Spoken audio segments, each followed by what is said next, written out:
I didn't come out till I was like 24, and my first relationship was when I was 19. When I came out, I came out to my mom first. It was such an interesting situation because I felt like in my relationship I was at the point where we were gonna break up. So I lived in Florida. She moved back to New York. So I told her, I'm like, look, this is what's gonna happen. She's like, don't worry, just come back home. We have you here. I'm like, all right, fine. But she at the time thought that it was my roommate. A few days later, we spoke and she's like, is everything okay? And I'm like, yeah, everything's okay. I'm like, you know what? As a matter of fact, Mom, you know that she's not my roommate, we're in a relationship. So she's like, oh, I know.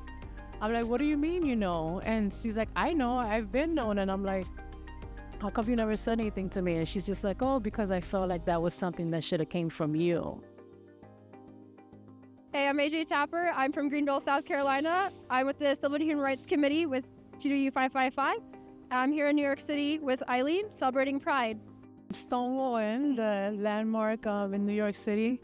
The reason why Pride Month is Pride Month, June 28th. This was one of the main places that the LGBT community could come and drink and have fun and do what the LGBT community does best, love and show love.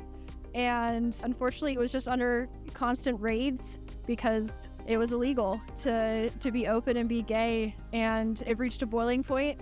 This is where the first brick was thrown by Marsha P. Johnson, which is just like one of the most historical events that has happened for the queer community. So it's just Stonewall Inn, just a really impactful and important landmark. Growing up, I didn't really see too much. The LGBT community wasn't really out there when I was little. I seen little sparks of it here and there, and that was about it. But I always knew about myself since I was little. There was just something in me that knew that I was different, and I carried that with me because obviously it wasn't a conversation at the time to have or anything like that.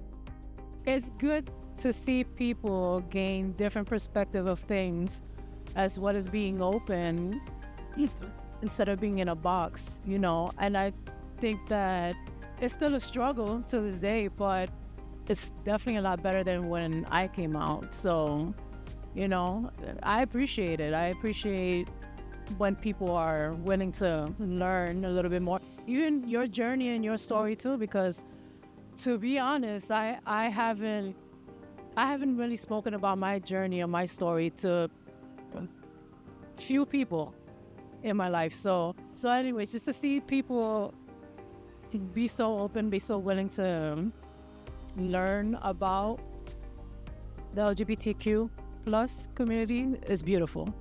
We're at the Stonewall National Monument Visitor Center. It's one of the newest visitor centers for national monuments. So while we were inside, we also got to speak with some of the workers that work here at the monument for Stonewall, and they were really excited to know that even with workers' unions, that we're trying to continue to fight for the community and make sure we have space. We were able to share some more pins, so if you ever come visit, they might be wearing one of those too. They were excited to know that unions are part of it, that there are still people out there that are in groups that you don't necessarily think of, that want to make sure that the LGBTQ and the queer communities have people on their side. The allyship is, I think, just really important. Every time I would come to New York at a certain time, straight to the village I go, So it felt so comfortable and so liberating to just be able to walk and not feel like you're being judged or anything like that. It's probably like a little bit easier to express yourself and feel like you're not having to hide a part of who you are when you're able to be around a community that's also very open and accepting. I haven't been to the parade in a while, but this year for sure I will be here celebrating, especially with everything that's going on. I think that we should definitely all be together and not be afraid of anything that's going on. I got to a point where I was just like, I'm gonna be me regardless whether you like it or not. This is just who I am and that's it, There's so many levels to a person than just being gay, lesbian, trans, or whatever you want to be. So, I am a part of a community, but I feel like I'm just a human being as well, like there's nothing wrong with treating people with kindness. And if you don't understand a person, then don't be mad about it, A lot of people that don't understand and get angry is because it's basically that. It's because you don't understand. I don't know what people are thinking nowadays. So, but, I try to put my best foot forward and lead with kindness all the way around, regardless of whether you want to hate it or love it.